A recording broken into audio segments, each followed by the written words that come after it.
하나님 아버지 감사합니다. 오늘 목요일 또 이제 기독교 강요 강독회를 합니다. 이 시간을 통해서 이 기독교 강요, 이 귀한 책을 또 같이 읽고 또 의미를 찾고 또 우리 신앙의 영혼에 유익한 좋은 주제가 되도록 역사하옵소서. 감사하며 예수님의 이름으로 기도 올렸습니다. 아멘. 제2장 믿음, 그 정의와 속성에 대한 설명. 제15번째, 믿음은 확실성을 내포하고 있다. 우리는 신념의 확고한 영속성을 나타내기 위하여 확실하고 견고한 이라는 단어들을 첨가하고 있다. 왜냐하면 믿음은 의심스럽고 변하기 쉬운 의견으로 만족하지 않는 것처럼 애매모호하고 혼란스러운 개념으로 만족하지도 않기 때문이다. 이제 아주 중요한 주제입니다. 왜냐하면 제가 이제 가끔 설교 때 몇 번 다뤘지만은 이제 옛날 과거에는 이 믿음에 대한 강조, 믿음에 대한 그 확실성, 여기 얘기했지만 믿음은 확실하고 분명해야 돼요. 믿음이 모호하고 또 분명하지 않고 도대체 믿음이 있는 건지 없는 건지 또 그 믿음이 도대체 어떤 종류의 믿음인지 이렇게 혼란스러운 그런 상황이 사실은 지금 많이 벌어지고 있어요. 그러니까 그만큼 오늘날 교회는 이 성경에서 확실하게 요구하고 있는 믿음에 대해서 애매모호하고 또 혼란스럽게 이렇게 자꾸 대처해요. 그러니까 그건 잘못된 거죠. 그러다 보니까 많은 이 교회 안에는 신자들이 믿음이 분명하지 못하고 믿음이 강하지도 못하고 믿음이 상당히 약하고 혼란스럽고 모호하고 그러니까 본인들 자신도 내가 도대체 뭘 믿고 내가 신앙생활을 어떻게 하는지를 모르면서 교회를 나와요. 그러다 보니까 회의적인 생각이 많고 또 이제 그런 회의적인 생각을 오히려 두둔하는 그러한 아주 잘못된 풍조가 이제는 더 대세가 돼버렸어요. 그러니까 우리는 그런 아주 성경의 쪽으로 볼 때 아주 대단히 위험하고 영적으로 잘못된 그러한 현상에 대해서 우리가 좀 분명하게 우리가 짚고 넘어가야 됩니다. 그런 의미에서 이제 오늘 이 기독교 강요의 이제 15번째 믿음은 확실성을 내포하고 있다. 아주 중요한 주제입니다. 그렇습니다. 자, 믿음은 완전하고 확정적인 확실성을 요구하는데 이런 확실성은 어떤 일들을 경험하거나 입증했을 때 얻어질 수 있다. 그렇죠. 이제 믿음이라고 하는 것은 그냥 믿음이라고 하는 게 없는 것을 믿으라 해서 믿을 수도 있어요. 없는 것을. 그렇지만은 그런 믿음은 정직한 것도 아니고 그런 믿음은 결국은 언젠가는 무너지게 돼 있어요. 그리고 그런 믿음을 가지고 있으면은 항상 그런 믿음 때문에 더 좋아지는 것이 아니라 더 나빠지게 돼 있습니다. 그러니까 우리가 기독교 신앙이라고 하는 것은 없는 것을 그냥 믿으라고 막 우겨 싸고 강제하거나 강요하거나 강압을 하는 게 아닙니다. 우리는 하나님의 살아계심을 명백하게 증거할 수 있고 또 하나님의 살아계심에 대해서 분명하게 체험적 그 체험이라고 하는 것도 그래요. 우리는 보통 체험하면 그걸 주관적으로 보통 해석하죠. 물론 체험은 주관적인 게 맞아요. 그러나 우리는 성경에서 말하는 체험은 절대 주관적인 게 아니에요. 자, 예를 들면 바울이 다메섹 도상에서 예수님을 만난 건 주관적인 게 아니에요. 즉 그게 마치 바울이 스스로 망상이나 환상이나 바울이 어떤 종교적 어떤 열심에 의해 바울이 미쳤거나 그렇게 해서 바울에게만 어떤 고유한 체험이 아닙니다. 바울은 자기 자신이 예수님 만난 걸 결코 자기가 환상이나 망상이나 미쳐서 아니면은 피곤해서 어떻게 하다 보니까 그런 거짓 뭔가를 바울이 그거를 바울이라고 하는 사람이 그런 거를 구분 못하는 그럼 바보 멍청이가 아니죠. 바울은 굉장히 똑똑해요. 그리고 바울은 지극히 이성적인 사람이에요. 아주 합리적이고. 예, 오늘날 우리 그리스도인들은 비이성적이고 비합리적이고 감성적이고 특히 목회자들이 이 감성에 넘치는 목회자들은 그거는 목회자의 자격이 안 되는 사람이에요. 목회자는 단단히 합리적이고 냉철해야 돼요.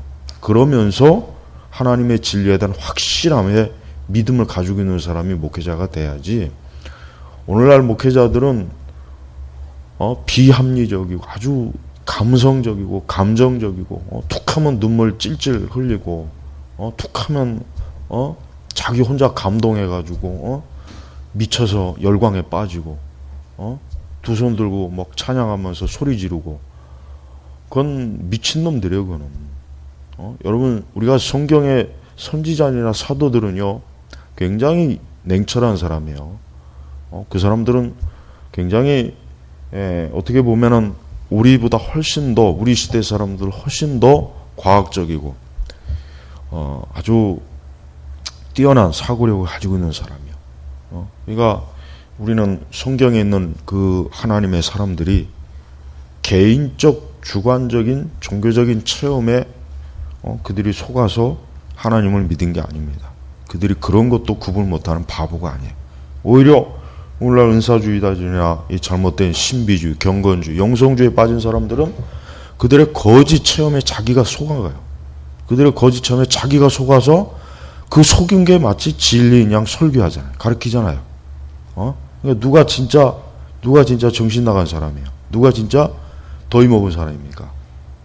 그러니까 절대 목회자들이 강단에서 감성적인 그 자꾸 쓸데없는 그런 거 하면 안 됩니다. 특히 강단에서 자꾸 눈물 찔찔 짜고 하는 그거 아주 그거 나쁜 거예요. 응? 그런 눈물 흘릴 시간이 있으면은 열심히 성경을 더 잘 가르쳐요. 그런 쓸데없는 눈물 흘리고 자꾸 억지로 눈물 짜내지 말고 눈물 흘리고 싶으면 본인이 골방에 들어가서 뭐 백날 천날 눈물 흘리든 말든 강단에서는 특히 우리 개혁주의나 이런 복음주의는 강단에서는 철저하게 성도들에게 합리적이고 이성적이고 그러면서 성령의 역사에 의한 진리를 가르쳐야지 증거하고 선포해야지 강단에서 자꾸 질질 짜고 울고 자꾸 감성적으로 막 그 사람들의 마음을 그거는 대단히 그런 마귀적인 거예요. 그러니까 그런 식으로 자꾸 믿음이 형성이 되면 그 믿음은 어때요? 그 믿음은 기복이 심한 거예요. 감성과 감정에 뿌리를 둔 믿음은 날씨가 좋으면 믿음이 좋아지고 비가 오면 우울해지고 믿음도 사라지고 좋은 일이 있으면 믿음이 하나님이 살아계신 것 같고 안 좋은 일이 있으면 하나님이 죽은 것 같고 내 기분이 좋고 일이 잘 되면 성경이 하나님 말씀인 것 같고 일이 안 되고 뭐가 안 좋으면은 성경이 무슨 하나님의 말씀이냐. 그러니까 우리는 절대 지금 우리 시대 기독교는 기독교 2000년 역사상 가장 나쁜 상태에 지금 빠져 있어요. 그거 알아야 돼요. 그러니까 자 예수님의 부활 승천 이후 사도들부터 시작해서 지금까지 기독교 2000년의 역사라고 하는 것은 아주 참 다양한 현상과 변화가 있었어요. 예. 근데 객관적으로 딱 놓고 볼 때 지금의 기독교와 교회 상태가 가장 나빠요. 가장 최악이고 가장 상태가 안 좋고 교회 상태는 가장 밑바닥이에요. 물론 이게 앞으로 시간이 가면 갈수록 더 나빠지겠죠. 지금보다. 그러니까 어쨌든 지금까지로 보면은 교회의 믿음의 상태, 진리의 상태 이거는 아주 참 대단히 안 좋은 상태라는 걸 우리가 알아야 돼요. 그걸 모르면 안 돼요. 그걸 모르고 마치 지금의 기독교 상태가 굉장히 좋은 양 자꾸 그렇게 얘기하면 안 되죠. 그 중에서도 우리는 이 믿음의 확실성은 아주 중요한 거예요. 우리는 우리 자신의 체험이 주가 되는 게 아니죠. 이 체험조차도 하나님의 살아계심이라고 하는 또 진리의 확실성이 없다면 이 체험조차도 미련한 거예요. 여러분 이방 종교는 이방 종교에는 체험이 없겠어요? 힌두교나 불교나 이슬람이나 무당이나 다른 이방 종교에도 체험이 많아요. 그들도 그들의 간증기를 읽어보면은 사실 기독교와 굉장히 비슷한 게 많아요. 그러니까 그들도 자기 나름의 체험이 있어요. 그러나 그들이 그 체험과 기독교의 체험이 뭐가 다릅니까? 우리의 체험은 확실성, 사실성, 진짜 있는 거예요. 그러나 그들의 체험은 마귀의 미혹, 거짓이란 말이에요. 그러니까 같은 체험이라고 해서 다 같다고 보면 안 돼요. 그 체험이 어디에 토대를 두고 있느냐. 그러니까 우리의 믿음은 우리의 감정이나 우리의 체험보다 더 어디요? 진리, 하나님의 살아계심에 대한 여기에 딱 토대를 두고 있기 때문에 거기에서 나오는 체험은 믿을 수가 있는 거예요. 그러니까 우리는 바울이 다메섹 도상에서 예수님 만났어요. 자, 그거는 바울이 길을 가다가 피곤해서, 뭐 더위에 지쳐서, 뭐 수분이 없어서, 괜히 바울이 정신 이상이 된 게 아니에요. 진짜 살아계신 예수님이 계셔서 바울에게 나타낸 거예요. 그리고 바울도 그걸 명확하게 어때요? 인지했어요. 그러니까 내가 지금 이 다메섹 도상에서 예수님을 만난 건 이건 내가 내 정신적으로 뭐 내 뇌에 문제가 있어서 뭐 내가 지금 미쳐서 내가 지금 여기에 너무 몰두해서 그래서 헛것을 본 거다. 괜히 공연히 이상한 체험한 거다. 바울은 절대로 그것을 구분 못할 이 바보가 아니란 말이에요. 네. 바울은 자기 자신이 도저히 부인할 수 없는 진짜 하나님의 살아계심에 대한 너무나 분명하고 확실한 여기 확실성, 완전하고 확정적인 확실성. 바울은 바로 이것 때문에 이제 그 이전과 이후는 이제 바울의 그 이전과 이후는 어때요? 하늘과 땅 차이가 된 거예요. 그래서 저는 체험이 없는 기독교인들에 대해서는 나는 그거에 대해서 좋게 얘기할 수가 없어요. 그러니까 나는 하나님의 살아계신 체험을 이제까지 잘 모릅니다. 그거는 거듭나지 못한 거예요. 그건 중생하지 못한 거예요. 그건. 왜? 거듭나고 중생한 그리스도인에게 왜 하나님께서 살아계시다는 확실성, 확고함, 확정, 완전, 왜 이러한 체험을 왜 하나님께서 그에게 안 주실 리가 없어요. 안 주실 리가 없단 말이에요. 그러니까 자기 자신이 믿음이 확실하지 못한 거에 대해서 그거는 그냥 넘어갈 문제가 아니라 이것은 분명히 뭔가 심각한 내 영적으로 엄청난 이거 뭔가 문제가 있구나. 이거를 깊이 따져봐야지 그럴 수 있다라고 여기면 안 되는 거예요. 물론 지금 시대는 그럴 수 있다고 얘기해요. 그게 문제. 지금 시대는 그렇게 해도 괜찮아. 그것도 하나님 믿는 거야. 이렇게 자꾸 이렇게 불신앙을 자꾸 옹호해요. 다독여주고. 근데 그건 마치 뭐예요? 그건 지옥에 가라고 떠미는 거나 마찬가지예요. 그래서 우리는 어떤 이유에서든지 간에 우리 믿음이 확실하지 않은 거에 대해서 그냥 넘어가면 안 됩니다. 확실해야 돼요. 분명해야 돼요. 그걸 통해서 어때요? 우리의 신앙과 믿음이 이 세상에 어디에서도 내 신앙과 믿음이 이것은 진리다, 사실이다라고 하는 것을 보여주기 때문에 그래요. 자, 계속해서 왜냐하면 불신앙이 우리의 마음 속에 깊이 뿌리 박혀 있고 또 우리가 그러한 불신앙에 빠지려고 하므로 각기 힘겨운 투쟁을 겪지 않고서는 하나님은 신실하시다라고 입으로 고백하는 것을 확신할 수 없기 때문이다. 그러니까 왜 믿음의 확실성이 중요하냐? 그것은 불신앙이기 때문이에요. 불신앙. 믿지 않는 이 마음, 불신앙. 그래서 우리는 이 불신앙이라고 하는 이 신앙의 이 반대편에 있는 이 거대한 이 불신앙의 벽을 우리가 어떻게 해야 되겠습니까? 우리는 그거를 확실하게 무너뜨려야 돼요. 우리는 불신앙의 벽 앞에서 주저앉으면 안 됩니다. 그 앞에서 겁을 내서도 안 되고 그 앞에서 주저하면 안 되죠. 또 그 앞에서 뒤로 돌아가면 안 되는 거예요. 오히려 우리는 그런 불신앙의 벽 앞에서 그 벽을 무너뜨려야 돼요. 그 벽을 무너뜨리는 게 그게 신앙의 힘이에요.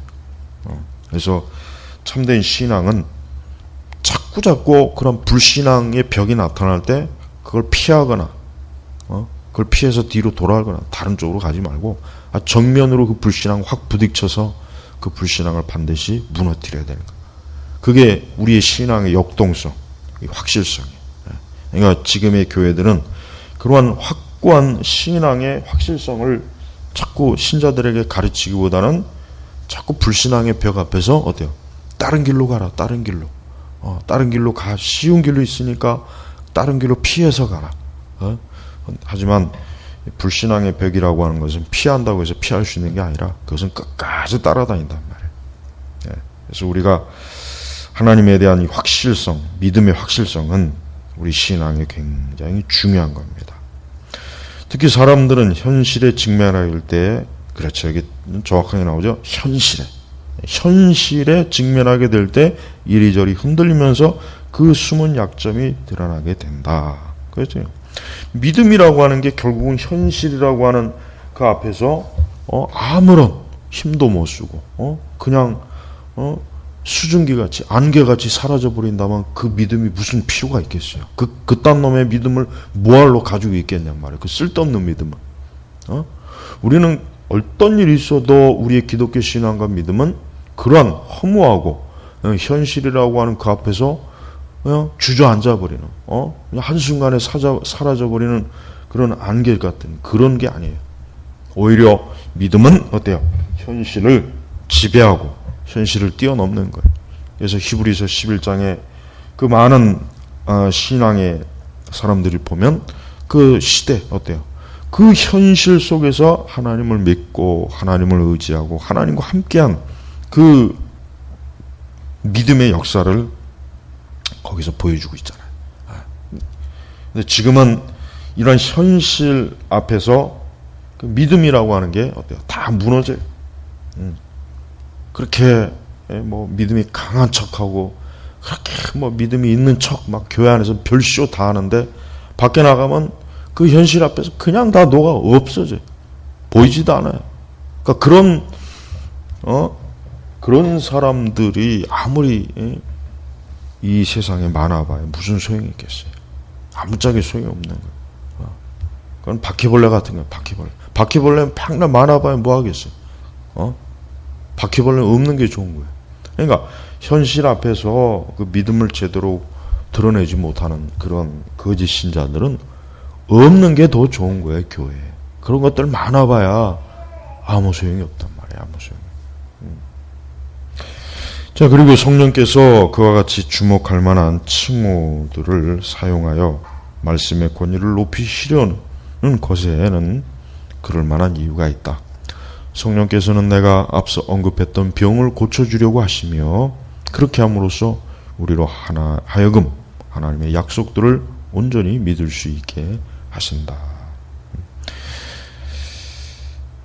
다윗은 여호와의 말씀은 순결하며 흑도관이 7번 단련한 은갓도다라고 말하고 있다. 시편 12편 6절.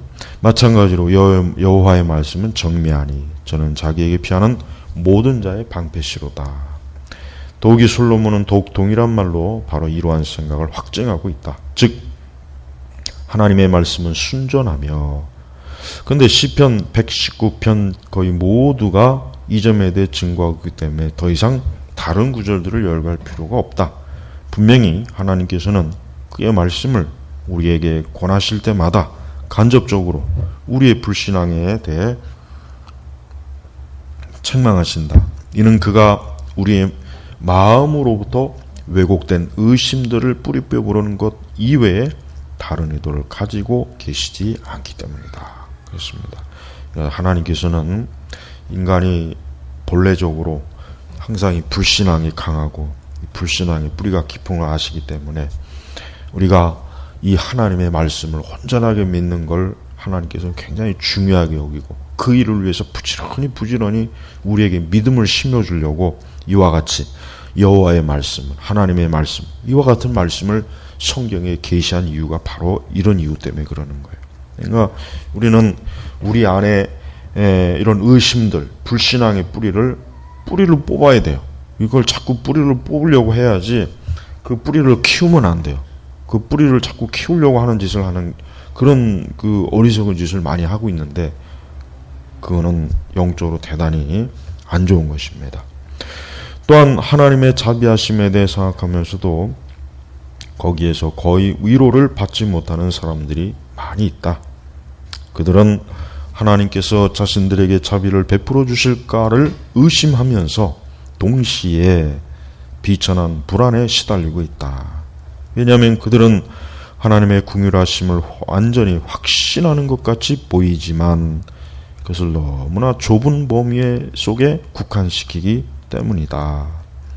그들은 하나님의 자비하심이 크고 풍성하시며 많은 사람들에게 베풀어지며 모든 사람들에게 필요하고 그들을 위해 예비되었다고 생각한다. 그러나 그 자비하심이 그들에게도 임하게 될 것인지 아니면 그들이 그것에 이르게 될 수 있는지에 대해서는 확신을 가지지 못한다.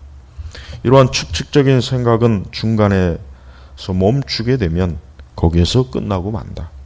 따라서 그런 생각은 확고한 안정 속에서 심령을 강화시키기보다는 불안한 의심으로 고통스럽게 한다.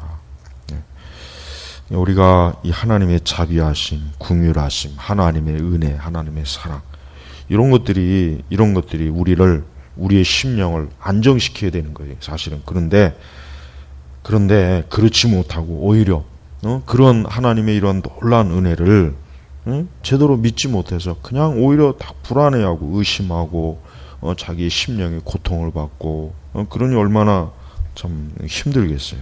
그러니까 우리는 하나님의 이러한 놀라운 은혜를 우리가 온전하게 받아들이는 그러한 사람들이 그러한 믿음을 갖게 해달라고 항상 우리가 하나님께 기도하고 의지해야 되는 것입니다. 자, 그러나 이와는 훨씬 다른 완전한 확신을 느낄 수 있는데 성경에서는 이러한 확신이 언제나 믿음에서 비롯된다고 한다. 그렇죠. 확신은 믿음에서 나오는 거죠. 믿음이 약하면 그래서 확신이 약해지는 거고 믿음이 강해지면 확신이 강해지는 거예요. 이러한 믿음은 우리를 위해 명백하게 나타난 하나님의 선하심을 의지할 데 없게 만든다. 그렇죠. 하나님의 선하심. 그러나 그러한 확신은 우리가 하나님의 선하심의 감미로움을 참으로 느끼고 직접 체험하지 않고서는 생겨날 수 없다. 그래서 여기서 또 체험이죠. 보세요. 우리는 칼빈주의나 개국주의나 이런 청교도주의를 자꾸 체험을 배격하고 또 어떤 하나님의 이러한 살아계심, 이러한 체험과 이러한 하나님의 역사하심 이런 것들을 우리가 마치 부정한다는 식으로 얘기하는 사람들이 많이 있는데 그렇지 않습니다. 기독교 강요에도 벌써 이러한 체험, 이러한 종교적 신앙적 체험에 대해서 이렇게 단호하게 얘기하는 거 보십시오. 그만큼 이러한 체험이 있어야 하나님의 선하심도 알게 되고 능력도 알게 되고 하나님의 그 역사하심도 알게 되고 하나님의 진리가 확실하구나 하는 것도 알게 되는 거란 말이에요. 자, 이러한 이유 때문에 사도는 믿음으로부터 확신을 그 반대로 확신에서 담대함을 이끌어내고 있다. 그는 우리가 그 안에서 그를 믿음으로 말미암아 담대함과 하나님께 당당히 나아감을 얻느니라 말하고 있다. 이 말을 통해 그가 분명히 나타내 보이는 것은 우리가 침착한 마음으로 감히 하나님 앞에 서지 못한다면 올바른 믿음이 없다는 것이다. 그러니까 침착한 마음. 여기서 침착한 마음은 안정된 심령이란 뜻이에요. 안정된 심령. 그러니까 믿음으로 확신으로 안정된 심령을 지금 칼빈은 침착한 마음이라고 그렇게 지금 얘기하는 거예요.